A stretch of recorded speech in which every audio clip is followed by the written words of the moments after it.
The rain was falling in sheets over the city of Boston, a relentless downpour that seemed to wash away the last traces of summer and replace them with the cold, unforgiving chill of autumn.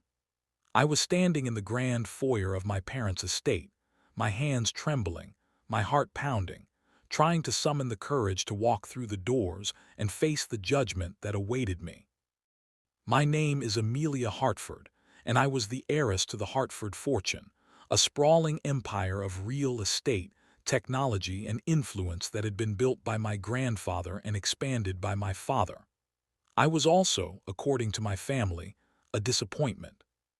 The Hartfords were one of the oldest and most powerful families in the country. We had money, we had power, we had a legacy that stretched back generations. And we had expectations. Expectations that I had failed to meet. I had been engaged to the son of a rival dynasty, a match that would have united two empires and secured our family's future for generations to come. But I had broken it off, unable to marry a man I didn't love, a man who looked at me like I was a transaction rather than a person. My father, Richard Hartford, was furious. He had disowned me, cut me off from the family fortune, and thrown me out of the house. I had been forced to make my own way in the world, a world that had no mercy for a disgraced heiress with no skills and no prospects. I had worked odd jobs, waited tables, cleaned houses, anything to keep a roof over my head. It had been humiliating, but it had also been liberating. For the first time in my life, I was free. But now my father was dying. His health had been declining for months, and he had called me back, begging me to return home. I had agreed, partly out of duty, partly out of a desperate hope that we could reconcile before it was too late. But I knew what awaited me. My mother, cold and distant. My siblings, resentful and competitive. And my father, a man who had never been able to express his love, who had always measured his children by their achievements. I pushed open the heavy oak doors and stepped inside. The foyer was just as I remembered it, a cathedral of marble and crystal, a monument to the wealth and power of the Hartford family. My mother was waiting for me, her lips pressed into a thin line, her eyes filled with disapproval. "Amelia," she said, her voice cold, "you're late." "I'm sorry, Mother," I said, my voice barely a whisper. "The traffic was terrible." "Excuses," she said, waving her hand dismissively. "Your father is in the library. He's been asking for you. Don't keep him waiting." I walked through the familiar hallways, my footsteps echoing on the marble floors. The house was just as I remembered it, grand and imposing, but there was a sadness to it now, a sense of decay that I had never noticed before. The paintings on the walls seemed to watch me, their eyes filled with judgment. The servants scurried past, their heads bowed, their faces expressionless. I reached the library and pushed open the door. My father was sitting in his favorite armchair, a blanket draped over his legs, his face pale and drawn. He looked older than I remembered, more fragile, more broken. "Amelia," he said, his voice weak, "you came." "Of course I came, Father," I said, crossing the room to kneel beside him. "You're my father, I love you." He reached out and took my hand, his grip surprisingly strong. "I've been a fool," he said, his voice cracking. "I've been a fool to push you away.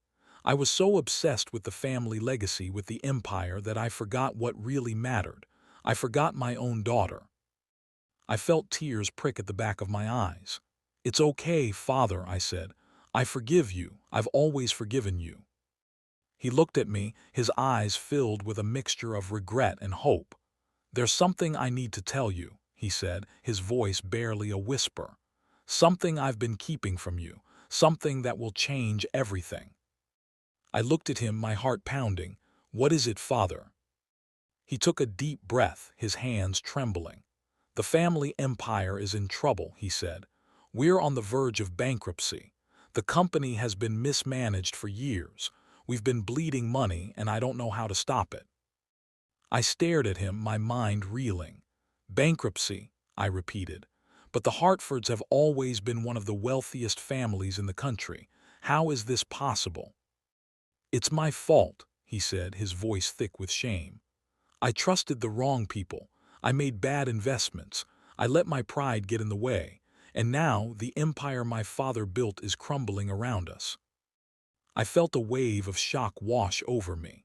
The Hartford Empire, the legacy that had defined my family for generations, was falling apart, and I didn't know how to save it. "Please, Amelia," my father said, his voice desperate. "I need your help. I need you to marry someone who can save us, someone who can bring the money and influence we need to survive." I felt my heart sink. "You're asking me to marry a stranger," I said, my voice barely a whisper, "to sacrifice my happiness for the family." "I know it's too much to ask," he said, his voice breaking, "but I have no other options. If we don't get the money, everything will be lost. The company, the house, everything." I stared at him, this proud, powerful man who had been brought to his knees by the weight of his mistakes, and I felt a wave of conflicting emotions. Anger, hurt, resentment. But beneath it all, there was something else. Love. A love for my father that I couldn't deny, a love that made me willing to sacrifice everything for him. "I'll do it," I said, my voice barely a whisper. "I'll marry whoever you want. I'll do whatever it takes to save the family." My father's eyes filled with tears. "Thank you," he said, his voice choked with emotion. "Thank you, Amelia." The wedding was a small, somber affair.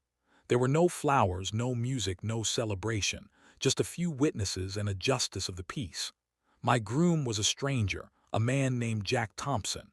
He was a contractor, a construction worker, a man who had been hired to renovate one of the family's properties.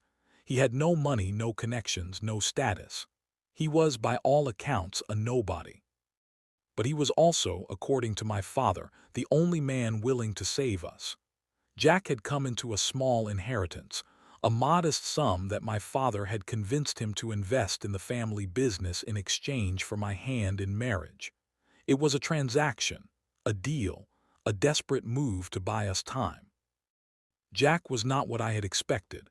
He was tall and strong, with dark hair and eyes that sparkled with intelligence. He had a kind smile and a gentle manner, and he looked at me with a warmth that I hadn't expected. But I couldn't let myself feel anything for him. This was a business arrangement, nothing more. "You don't have to do this," Jack said, his voice soft. "I know this isn't what you wanted. I know you're only doing this for your father. But I want you to know that I will never force you to do anything you don't want to do. This marriage can be whatever you need it to be." I looked at him, this stranger who had agreed to marry me out of a sense of duty, and I felt a strange sense of gratitude. "Thank you," I said, my voice barely a whisper. "Thank you for understanding." The first few weeks of our marriage were strange. We lived in a small apartment, a humble space that was a far cry from the grandeur of the Hartford estate. Jack worked long hours, leaving early in the morning and returning late at night. I spent my days trying to understand the family business, poring over financial documents, meeting with advisors, trying to find a way to save the empire. It was overwhelming.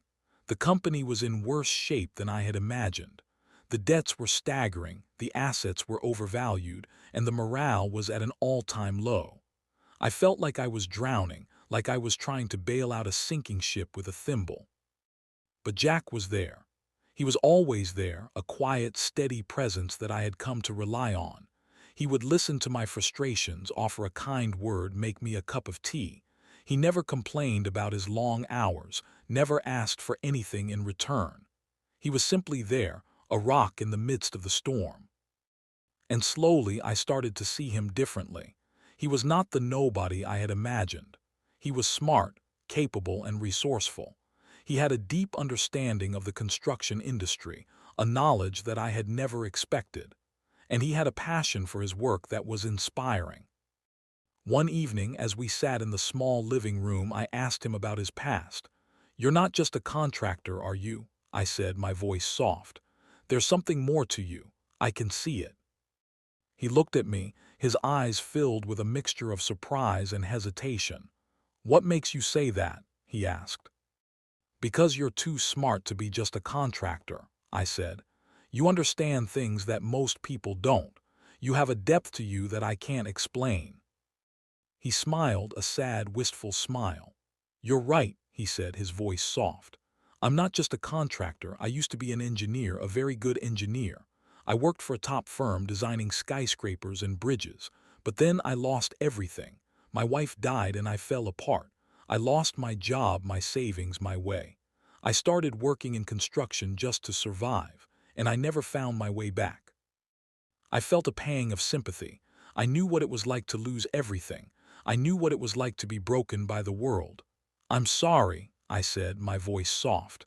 "I had no idea." "It's okay," he said, his voice gentle. "I've made peace with it. I've accepted that I'll never be the man I used to be, but I've found a new purpose. I'm helping you. I'm helping save your family's empire, and that's enough for me." I looked at him, this man who had been brought to his knees by life, who had clawed his way back from the brink, and I felt a wave of emotion wash over me. I realized in that moment that I was falling in love with him. But I couldn't let myself feel it. This was a business arrangement, nothing more. I couldn't afford to get attached. I couldn't afford to get hurt. The months that followed were a whirlwind of activity. I threw myself into the family business, working tirelessly to find a way to save it. Jack was by my side, offering his expertise, his support, his love. And slowly the company began to turn around. We made deals, we cut costs, we innovated. The empire that had been on the verge of collapse was starting to rebuild. But there was something else, something I hadn't expected. Jack was not just a contractor, he was a visionary. He had a deep understanding of the construction industry, a knowledge that was transforming the company. He was introducing new technologies, new methods, new ideas that were revolutionizing the way we did business. And he was doing it all in secret, never taking credit, never asking for recognition. I started to realize that Jack was not just saving the company, he was rebuilding it. He was transforming it into something new, something better. And he was doing it all for me. One night as we were lying in bed, I turned to him, my voice soft. "Jack," I said, "I know you've been doing more than just being a contractor. I know you've been helping the company in ways that no one else knows about. I want to thank you for everything you've done." He looked at me, his eyes filled with surprise. "How did you know?" he asked. "I've been watching you," I said. "I've seen the way you work, the way you think. You're not just a contractor, you're a genius. And I think you've been hiding that from everyone. But I want you to know that I see you. I see who you really are." He was silent for a long moment, and then he spoke, his voice soft and hesitant. "There's something I need to tell you," he said. "Something I've been keeping from you, something that will change everything." I looked at him, my heart pounding. "What is it, Jack?" He took a deep breath, his hands trembling. "The Hartford Empire," he said, his voice barely a whisper. "It's not just being saved, it's being rebuilt, and the man who's rebuilding it is me." I stared at him, my mind reeling.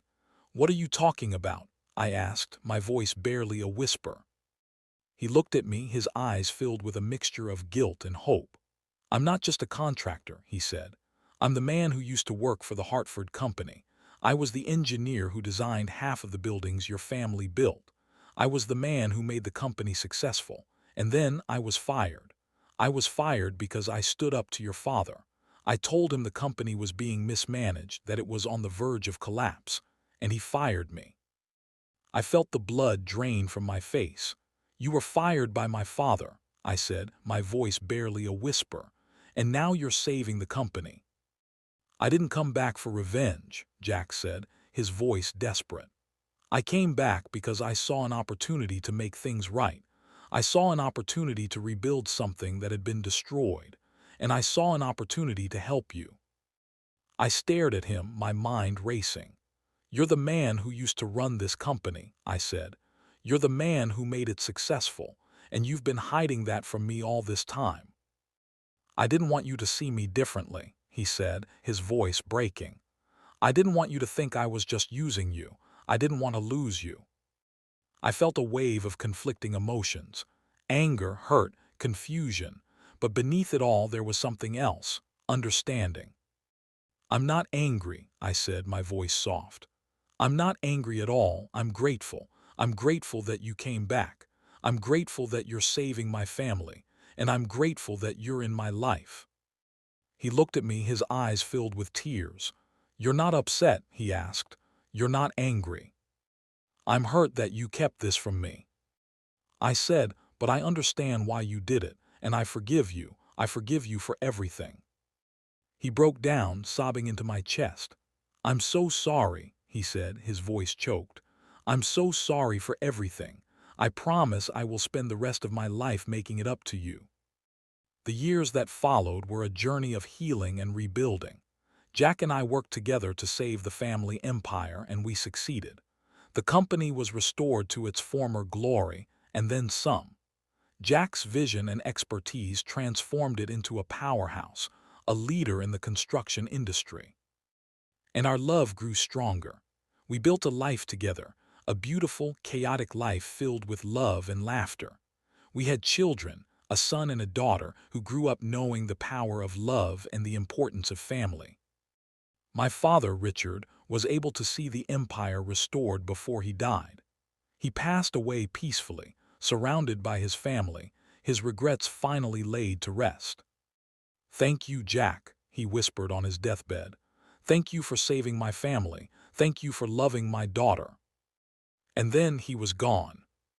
The funeral was a somber affair, but there was a sense of closure, a sense of peace.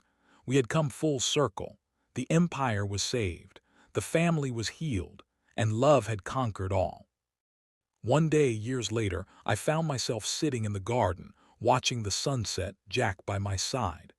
The years had been kind to us, and our love had only deepened with time. "I never thought I would have this," I said, my voice soft. "A family, a life, a love like this." Jack smiled, his eyes shining with tears. "Neither did I," he said, "but we found it despite everything, despite all the odds." I took his hand, my heart full. "I love you," I said. "I love you more than I ever thought I could love anyone." "I love you too," he said, squeezing my hand. "Forever and always." I looked at him, this man who had once been a stranger, who had once been my enemy, and I realized that I was grateful for all of it. Every tear, every fight, every moment of pain, because it had led us here, to this moment, to this love. "It all started with a marriage," I said, my voice soft. "A marriage that was forced, a marriage that was a transaction, but it became so much more. It became a love story." Jack laughed, a soft musical sound. "It did," he said. "It became a love story." We sat there, holding hands, watching the sun dip below the horizon. And I knew, with a certainty that burned in my chest, that I had found my forever. I had found my family, I had found my love, I had found my home. And I was never going to let it go. The empire was rebuilt, not with money or power, but with love. The Hartford legacy was restored, not through wealth, but through the strength of family. And the woman who had been forced to marry a broke contractor had found her true love, her true purpose, her true self. I looked at Jack, this man who had been broken by life, who had clawed his way back from the brink, and I felt a wave of gratitude wash over me. He had saved my family. He had saved my father, and he had saved me. "Thank you," I whispered. "Thank you for everything." He looked at me, his eyes shining with love. "Thank you for believing in me," he said. "Thank you for giving me a second chance, and thank you for loving me." I smiled, my heart full. I had been forced to marry a stranger, a man I didn't know, a man I didn't love. But in the end, I had found my soulmate, and that was the greatest gift of all. The world had tried to break us. The world had tried to keep us apart, but love had triumphed. Love had won. And I was never going to let it go. The rain had stopped and the sun was beginning to break through the clouds. I looked up at the sky, feeling a sense of peace wash over me. The storm was over. The darkness had passed, and we were finally home. I leaned my head against Jack's shoulder, closing my eyes, breathing in his scent. I had never felt so safe, so loved, so at peace. "This is where I belong," I whispered. "This is where I was always meant to be." Jack kissed the top of my head. "This is where we both belong," he said, "together forever." And I knew with a certainty that burned in my heart that he was right.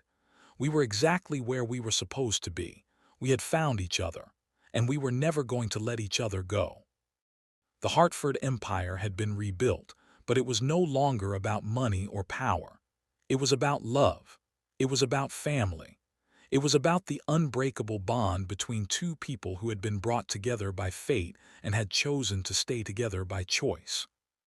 I was no longer the heiress who had been forced to marry a stranger. I was a woman who had found her true love, her true purpose, her true home. And I was never going to let it go. The years passed and our love only grew stronger.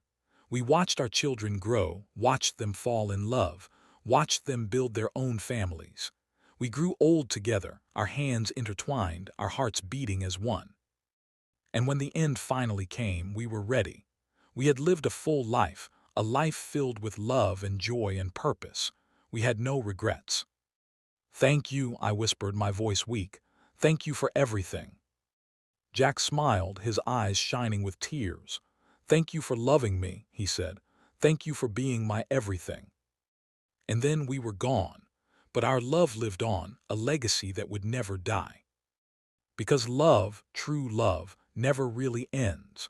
It transcends time and space, connecting souls in ways that we can't fully understand. It lives on in the hearts of those we leave behind, a testament to the power of the human spirit. And that, I realized, was the greatest gift of all. The gift of love, the gift of hope, the gift of a second chance. I smiled, my heart full. I had been forced to marry a stranger, but I had found my soulmate. I had been forced to sacrifice my happiness, but I had found my joy. I had been forced to rebuild an empire, but I had found my purpose. And I was never going to let it go.